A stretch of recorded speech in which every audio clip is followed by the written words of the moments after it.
Fait que là, on avait tous sorti sur le tableau des mots qui nous caractérisaient négativement. Tu sais, c'est quoi le problème? C'était bam, bam, bam, bam, De bam. ce que les joueurs y avaient dit. Ben, moi, je le savais. Fait que moi, j'avais écrit ce que moi j'avais remarqué. J'avais écrit ce que les joueurs avaient ressorti. Alors ça, par la Claude, la case, vous autres, là, qu'est-ce que vous voyez, là, tu sais? Je vais te donner un exemple. Mettons, c'est pas le cas, mais tu sais, on était pas ponctuel. Fait que c'est tout le temps en retard. Genre. Bon, fait que là, faisait une flèche. C'est quoi un mot positif, là, qui remplace ça? Ponctualité. OK. Fait que là, fait que ça nous avait donné une banque de genre 20 mots positifs, des caractéristiques, des valeurs qu'on pense qui vont nous aider à gagner, donner un meilleur programme, tu sais. Fait que là, OK, lesquels on s'en prend 5, là. On coupe ça à 10. Ben, on barre ceux qu'on aime moins, tu sais, il y en a qui se rejoignent des fois, tu sais, mettons, leadership, ownership, tu sais, bon, on met ça un peu ensemble, là, tu sais, des trucs comme ça. OK, on était à 10, on recoupe ça à 5, là. OK, on recoupe ça à 3, là, tu sais. Fait qu'on avait vraiment identifié c'était quoi le problème, c'est quoi les pistes de solution, puis on s'est fait un blueprint. Fait que là, moi, j'ai encore mon bracelet, là. C'est green. J'avais créé le Green Troop. Le Green, vu qu'on est Garneau, on était vert. Puis le Troop, dans le fond, le T, c'est pour teamwork. Le R, c'est pour résilience. O, c'est pour optimisme. O, c'est pour ownership. P, c'est pour processus. Fait qu'après tout ça, on s'était dit, OK, ça, on pense ça va régler une bonne partie du problème. Fait que là, moi, durant le training, j'avais fait une présentation PowerPoint. J'ai encore un PowerPoint, c'est genre 45 minutes. J'avais dit, on a vu ça, on pense que c'est la piste de solution. Puis c'est les jeunes, maintenant, faut t'expliquer pourquoi. Fait que là, j'ai expliqué pourquoi. Là, j'avais montré le plan, la planif annuelle, la planif d'hiver d'entraînement. On est là, on s'en va là. On va faire ça, parce que ça. Ça, tu sais, j'avais acheté une plaque. Ben, en fait, j'avais fait faire une plaque. Une fille qui travaille à Garneau, son chum était ébéniste.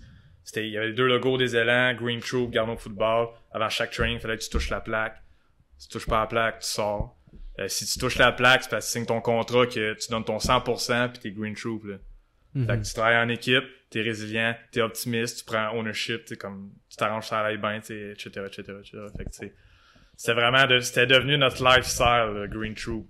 You gotta buy in, là. Ouais, mais c'est ça que je m'en vais là, c'est que les gars, quand j'ai présenté ça, tu sais, il y a les yeux grands de même, asti, mais tu sais. Il est fou, lui! Oh, mais il a l'air content.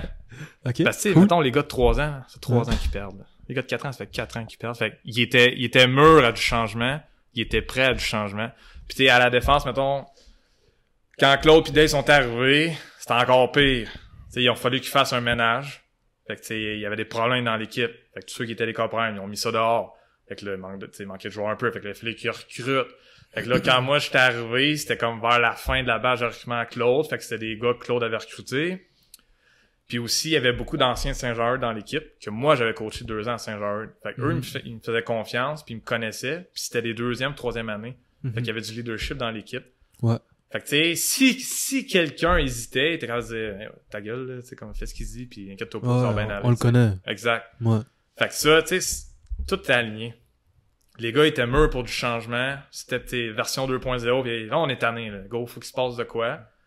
Il y a des gars déjà dans l'équipe qui me connaissaient. Moi, ça faisait déjà un été puis une saison que j'étais là. Fait que, tu sais, il y avait appris à me connaître, j'avais pris des notes, je m'étais préparé, tu sais, fait que... Puis quand c'est parti, après ça, c'était de leur faire vivre à chaque jour. Tu sais, on avait une course, puis si ça respectait pas nos standards, j'intervenais. En muscu, ça respectait pas nos standards, j'intervenais. Parce que j'étais présent à chaque entraînement. Mettons, à chaque jour, il y avait 4 groupes de muscu, j'étais là aux 4 groupes. On avait une course d'équipe, c'était moi qui la roulais. Le lendemain, on avait un muscu à 6h, j'étais là. T'sais, de 6h le matin à 8h le soir, j'étais là. Tous les entraînements. Quand tu dis que tu intervenais là, parce que quelque chose fonctionnait pas comme c'était supposé fonctionner, est-ce que tu peux nous donner un exemple? Ouais, mais tu sais, mettons, exemple, quelqu'un qui arrive en retard. Oui. On avait un système de pointage dans l'équipe. Fait que, si je l'avais analysé que, mettons, c'était juste un accident, c'est pas du trafic, mais tu sais, il faisait juste perdre un point. Mais tu sais, si ça arrivait une 2e fois ou que je savais que c'était un gars qui était propice à être en retard, je disais va-t'en. Tu sais, comme tu rentres même pas, même. Tu sais, genre, va-t'en. Ouais. Puis j'utilisais pas ce mot-là, mettons. Non, c'est ça. Je disais pas va-t'en. Mon intensité en montait. Quelqu'un qui se traîne les pieds mais tu sais, mettons, c'était 1 minute 30 le repos, là. Moi, j'avais ma montre, mon chronomètre. T'es à 1 minute 40. T'es en retard, man. Let's go, là. Ça repart. Exact. Fait que tu sais, c'était de ramener une éthique de travail, c'était d'amener une rigueur, c'était d'amener une intensité, c'était d'amener aussi un purpose, là, tu sais, pourquoi on fait ça, là, tu sais, comme genre... Fait que tu sais, c'était vraiment tout ça, où, tu sais, en course, on fait un drill de course, il y a une erreur. Mais tu sais, t'interviens, puis tu fais... Dans le fond, quand j'intervenais en ce temps-là, c'est que je fais des parallèles. Tu sais, si tu fais telle erreur dans tel drill, quand t'es stressé, parce que je te regarde, tu sais, ça va être quoi, ça, puis ça, tu sais, en game, exact. En saison. Fait que, tu sais, man... faut que tu step up, faut que tu gères la pression. Fait que, tu sais, moi, j'appliquais beaucoup de pression, puis tu sais, j'étais intense pour les préparer à la saison, pour les préparer à ces 20-20, il reste 10 minutes, là, tu sais, pour... Puis ça, ou tu sais... le gars, il me demande, hey, c'est combien de reps, le bench? Mais tu sais, man, il y a une feuille sur le board, tu vas aller voir la feuille. Tu demandes un coéquipier ou tu vas voir la feuille. Moi, j'existe pas, je suis pas dans l'ordre. Tu sais, tu comprends-tu? Comme genre, les rendre autonomes. C'est ça, je pense que dire. Tu sais, c'est plein de petites affaires de même que... Ou tu sais, juste on a un tempo, faut que tu descendes ton squat en 3 secondes. T'as descendu en 2 secondes. C'est pas correct, man. Je te le dis tout de suite. 3 secondes.